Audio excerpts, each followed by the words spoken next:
नमस्कार। कभी सोचा है कि अगर किसी टॉपर की पर्सनल नोटबुक जिसमें उसने सालों की मेहनत से सब कुछ संजोया हो वो आपके हाथ लग जाए तो कैसा होगा? आज हम बिल्कुल वैसा ही करने वाले हैं। ये कोई टेक्स्ट बुक नहीं है, ये वो सीक्रेट नोट्स हैं जहां से रैंक बनती है। हम एंशिएंट इंडियन हिस्ट्री के समंदर से सिर्फ वो मोती निकालेंगे जो सीधे एग्जाम में पूछे जाते हैं। तो चलिए इस खजाने को खोलते हैं। तो चलिए शुरू करते हैं। हमारा आज का टॉपिक है एंशिएंट इंडियन हिस्ट्री, पाषाण काल से सिंधु घाटी सभ्यता तक। लेकिन रुकिए, ये कोई नॉर्मल क्लास नहीं है। हमारा मकसद बिल्कुल साफ है। पहला, ये एक टॉपर की नोटबुक है। इसका मतलब नो एक्स्ट्रा इन्फॉर्मेशन, सिर्फ वो जो एग्जाम के लिए जरूरी है। दूसरा, स्ट्रिक्टली एग्जाम ओरिएंटेड, मतलब हर लाइन, हर शब्द अपने आप में एक सवाल है। और तीसरा, जो सबसे जरूरी है, विजुअल फ्रेमवर्क्स एंड ट्रिक्स। हम इतिहास को रटेंगे नहीं, बल्कि दिमाग में उसकी एक तस्वीर बनाएंगे। हमारा टारगेट बिल्कुल साफ है, 100% रिटेंशन। ठीक तो किसी भी कहानी को समझने से पहले उसका पूरा मैप देखना जरूरी होता है ना? ये है हमारा मास्टर टाइमलाइन। चलिए जरा समय में पीछे चलते हैं। सबसे पहले आता है स्टोन एज, पाषाण काल, जब इंसान ने अपनी कहानी शुरू की। फिर लगभग 2700 बीसी में भारत की पहली महान सभ्यता आई, इंडस वैली सिविलाइजेशन। उसके बाद आया वैदिक पीरियड, फिर महाजनपदास, फिर मौर्यन एम्पायर, पोस्ट मौर्यन और फिर गुप्ता पीरियड। अब यहाँ एक छोटी सी चीज समझिए। बीसी का मतलब है बिफोर क्राइस्ट, मतलब जीरो से पीछे जाना, और एडी यानी एनो डोमिनी का मतलब है जीरो के बाद, जहां से हमारा कैलेंडर आगे बढ़ता है। अब एक फंडामेंटल सवाल, इतिहास को लिखा कैसे जाता है? इसको ऐसे समझिए कि इतिहासकार एक डिटेक्टिव की तरह काम करते हैं और उनके पास दो तरह के सुराग होते हैं। पहला आर्कियोलॉजिकल, मतलब पुरातात्विक, जो जमीन की खुदाई से मिलते हैं, जैसे पुराने औजार या बर्तन। और दूसरा है लिटरेरी, यानी साहित्यिक, जो लिखा हुआ मिलता है। बस इन्हीं दो सुरागों के बेसिस पर हम पूरे एंशिएंट हिस्ट्री को 3 हिस्सों में बांट देते हैं। कौन कौन से? प्री हिस्टोरिक, प्रोटो हिस्टोरिक और हिस्टोरिक। तो चलिए इन 3 हिस्सों को और आसान बनाते हैं। पहला है प्री हिस्टोरिक पीरियड, प्रागैतिहासिक काल। इसको ऐसी इमेजिन करो कि हम एक ऐसी दुनिया में हैं जहां कोई भाषा नहीं है, कोई लिखावट नहीं है, हमें सिर्फ पत्थर के औजार मिल रहे हैं। इतिहास यहाँ पर खामोश है। इसका सबसे बड़ा एग्जाम्पल है स्टोन एज। फिर आता है दूसरा पड़ाव, प्रोटो हिस्टोरिक, आद्य ऐतिहासिक काल। अब यहाँ एक ट्विस्ट है, हमें लिखा हुआ सबूत तो मिला है, पर हम उसे आज तक पढ़ नहीं पाए। सोचिए, एक सीक्रेट कोड की तरह जो हमारे सामने है, पर हम उसे डीकोड नहीं कर सकते। इंडस वैली सिविलाइजेशन इसी राज का सबसे बड़ा एग्जाम्पल है। और फिर आता है तीसरा पड़ाव, हिस्टोरिक पीरियड, ऐतिहासिक काल। यहाँ से इतिहास हमसे बात करना शुरू करता है। हमें रिटन एविडेंस भी मिलते हैं और हम उन्हें पढ़ भी सकते हैं। तो चलिए अब हम अपने सफर के सबसे पहले पड़ाव पर चलते हैं, उस दौर में जहां इंसान ने पहली बार पत्थर और आग की मदद से अपनी कहानी की शुरुआत की। हमारा पहला चैप्टर, द स्टोन एज, पाषाण काल। पाषाण काल को समझने का ये सबसे आसान तरीका है। चलिए इस टेबल को ध्यान से देखते हैं। सबसे पहले पैलियोलिथिक यानी पूरा पाषाण काल। टाइम पीरियड था आइस एज, सब कुछ ठंडा जमा हुआ। इंसान बड़े बड़े जानवरों का शिकार करता था, तो उसके औजार भी बड़े और हेवी होते थे। लेकिन उसकी सबसे बड़ी खोज थी फायर यानी आग की खोज। फिर मौसम बदला, आइस एज खत्म हुई और आया मेसोलिथिक, मध्य पाषाण काल। अब जानवर छोटे हो गए, तो शिकार के लिए छोटे और नुकीले औजारों की जरूरत पड़ी, जिन्हें कहते हैं माइक्रोलिथ्स। और यहीं पर इंसान ने एक और कमाल की चीज सीखी, एनिमल डोमेस्टिकेशन, पशुपालन। और फिर आया असली रेवोल्यूशन, नियोलिथिक, नवपाषाण काल। अब औजार और भी एडवांस्ड और पॉलिश्ड हो गए। और 3 ऐसी खोजें हुई जिसने सब कुछ बदल दिया, एग्रीकल्चर यानी खेती, व्हील यानी पहिया, और पॉटरी यानी बर्तन बनाना। अब इंसान शिकारी से किसान बन चुका था। ठीक है, तो ये सब हुआ, पर इसके सबूत कहाँ मिले? ये वो साइट्स हैं जो एग्जाम में बार बार आती हैं। तो सवाल है, पशुपालन का सबसे पहला सबूत कहाँ मिला? 2 नाम याद रखने हैं, बगौर राजस्थान में और आदमगढ़ मध्य प्रदेश में।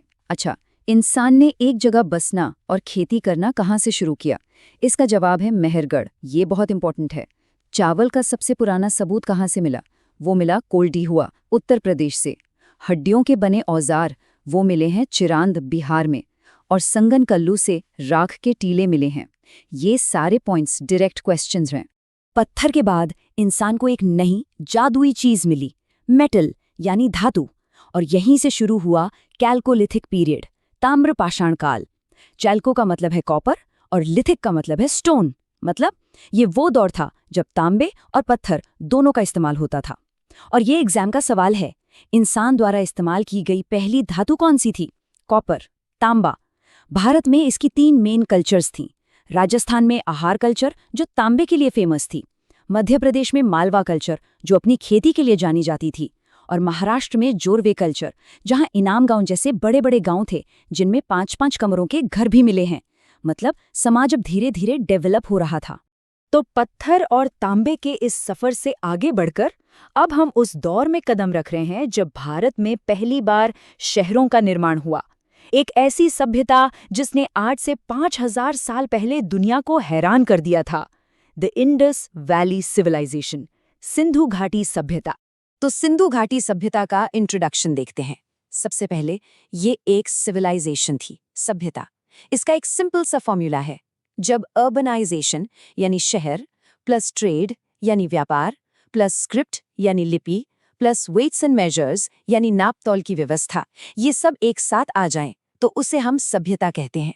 और ये कितनी बड़ी थी, जरा इमेजिन कीजिए। नॉर्थ में मांडा कश्मीर से लेकर साउथ में डायमाबाद महाराष्ट्र तक, और ईस्ट में आलमगीरपुर उत्तर प्रदेश से लेकर वेस्ट में सुतका गंडौर तक।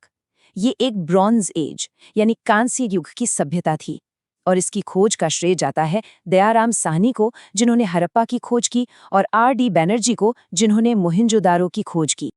अच्छा, अगर मैं आपसे पूछूं कि IVC की सबसे अमेजिंग चीज क्या थी, तो शायद आप कहेंगे कोई बड़ा मंदिर या महल, लेकिन नहीं, उनकी सबसे बड़ी पहचान थी उनकी इंजीनियरिंग और सिटी प्लानिंग। चलिए देखते हैं उनके ये इंजीनियरिंग के चमत्कार। जरा उनके शहर की प्लानिंग देखिए, बिल्कुल आज के मॉडर्न शहरों जैसी। ज्यादातर शहर 2 हिस्सों में बटे थे। एक था सिटिडेल यानी दुर्ग जो ऊंचाई पर होता था। ऐसा माना जाता है कि ये रूलिंग क्लास यानी शासकों के रहने की जगह थी। और दूसरा था लोअर टाउन, निचला शहर, जहां आम लोग रहते थे, और ये भी एक दीवार से घिरा होता था। ये स्ट्रक्चर साफ साफ दिखाता है कि उनकी सोसाइटी कितनी वेल ऑर्गेनाइज्ड और स्ट्रक्चर्ड थी।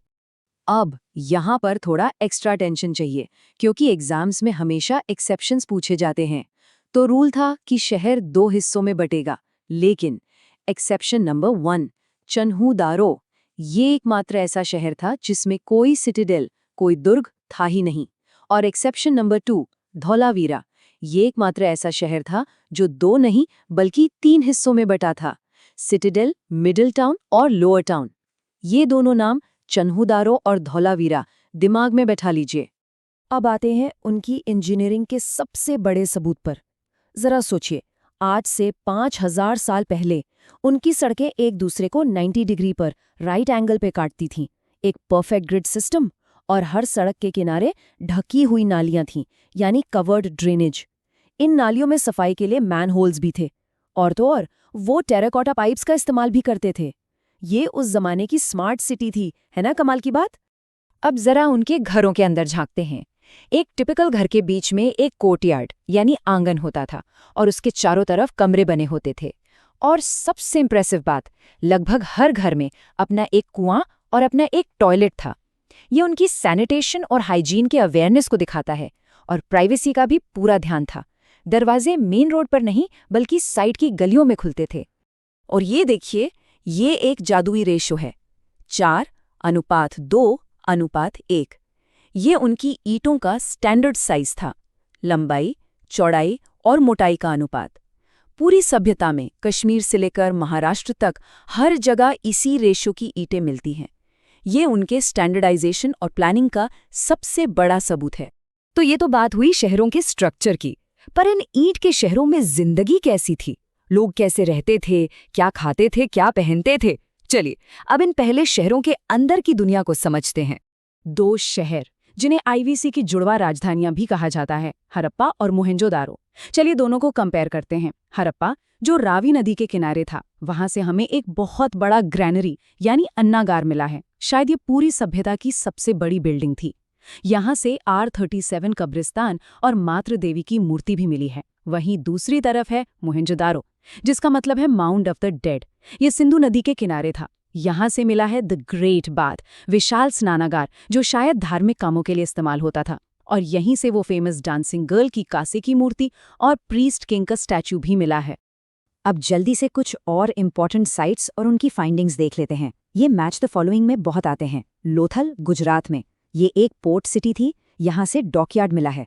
धोलावेरा, ये भी गुजरात में है, अपने यूनिक वाटर रिजर्वॉयर और 3 टियर सिटी प्लान के लिए फेमस है। कालीबंगन, राजस्थान में, यहाँ से जुते हुए खेत का सबूत और 7 फायर आल्टर्स मिले हैं। बनावली, हरियाणा में, यहाँ से मिट्टी का बना खिलौना हल मिला है। राखीगढ़ी, ये भी हरियाणा में है और ये भारत में स्थित आईवीसी की सबसे बड़ी साइट है। और आखिर में चन्हुदारो, जहाँ कोई सिटीडेल नहीं था पर ये एक इंडस्ट्रियल हब था। यहाँ लिपस्टिक और मनके बनाने की फैक्ट्री मिली है। अब इस स्लाइड पर 100% फोकस चाहिए। ये एक रेड अलर्ट पॉइंट है, यहाँ सबसे ज़्यादा कन्फ्यूजन होता है। हड़प्पन सील्स पर हमें बैल, भैंस, हाथी, गैंडा इन सब की तस्वीरें मिलती हैं, लेकिन 3 जानवर, इनको ध्यान से सुनिए, काऊ यानी गाय, कैमल यानी ऊंट और हॉर्स यानी घोड़ा, इनकी कोई भी तस्वीर हड़प्पन सील्स पर नहीं मिली है। मैं रिपीट कर रहा हूँ, नॉट डिपिक्टेड ऑन सील्स। ये बहुत ही इंपॉर्टेंट पॉइंट है। तो इनका इकोनॉमी कैसे चलता था? जाहिर है ट्रेड से। वो कांसे की चीजें और मनके बनाने में एक्सपर्ट थे। अब इसके लिए कच्चा माल कहाँ से आता था? तो इंटरनल ट्रेड होता था। कॉपर आता था राजस्थान के खेतरी से और गोल्ड आता था कर्नाटका के कोलार से। और वो ये सामान बेचते कहाँ थे? एक्सटर्नल ट्रेड होता था मेसोपोटामिया के साथ। और पैसे की जगह बाटा सिस्टम था, यानी चीज के बदले चीज। हमें मेसोपोटामिया के रिकॉर्ड्स में इंडस वैली के लिए एक नाम मिलता है, मेलुहा। अब आते हैं आईवीसी के सबसे बड़े रहस्य पर, उनकी स्क्रिप्ट यानी लिपि। उनकी मोहरें स्टीएटाइट नाम के पत्थर से बनती थीं। इन पर जानवरों की तस्वीरें होती थीं और कुछ लिखा होता था। ये स्क्रिप्ट पिक्टोग्राफिक थी, मतलब इसमें चित्रों का इस्तेमाल होता था। और इसे लिखने का तरीका बहुत ही यूनिक था, बूस्ट्रोफेडॉन। इसको ऐसे समझिए जैसे एक किसान खेत जोत रहा हो। पहली लाइन राइट टू लेफ्ट, फिर दूसरी लाइन लेफ्ट टू राइट, एक जिगजैग पैटर्न में। और जैसा हमने पहले कहा, आज तक हम इस स्क्रिप्ट को पढ़ नहीं पाए हैं। तो हमने उनके शहर देखे, उनकी जिंदगी देखी, उनका व्यापार देखा, पर यह सब एक साथ एक मशीन की तरह कैसे काम करता था? और फिर अचानक इस महान सभ्यता का अंत कैसे हो गया? चलिए अब इस कहानी के आखिरी हिस्से को समझते हैं। ये डायग्राम पूरी आईवीसी को एक मशीन की तरह दिखाता है। इस मशीन का फ्यूल क्या था? वो था सरप्लस एग्रीकल्चर, यानी जरूरत से ज्यादा अनाज जो इंडस नदी के उपजाऊ मैदानों में उगता था। इस फ्यूल ने मशीन के 2 पहियों को चलाया, एक था ट्रेड और दूसरा अर्बनाइजेशन। और जब ये दोनों पहिए घूमे तो इस पूरी मशीन को कंट्रोल करने के लिए एक सिस्टम बना, जिसे हम कहते हैं एडमिनिस्ट्रेशन, जिसमें उनकी स्क्रिप्ट, सील्स और वेट शामिल थे। तो आईवीसी सिर्फ शहरों का कलेक्शन नहीं था, ये एक सेल्फ सस्टेनिंग इकोनॉमिक इंजन था। पर कोई भी मशीन हमेशा नहीं चलती। आज से लगभग 3900 साल पहले ये शहर खत्म होने लगे। इसका कारण क्या था? कोई नहीं जानता।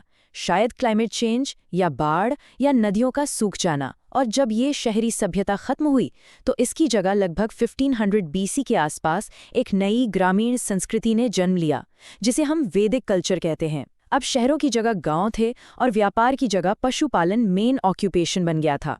तो सब कुछ जान लेने के बाद हमारे सामने बस एक ही सवाल खड़ा रह जाता है। एक इतनी ऑर्गेनाइज्ड और एडवांस सिविलाइजेशन जो आज से 5000 साल पहले इतनी मॉडर्न थी, वो अचानक कैसे गायब हो गई और अपने पीछे छोड़ गई एक ऐसी लिपि, एक ऐसी भाषा जिसे आज तक कोई नहीं समझ पाया। शायद इसका जवाब आज भी उन्हीं शहरों की मिट्टी में कहीं दफन है और अपने खोजे जाने का इंतजार कर रहा है।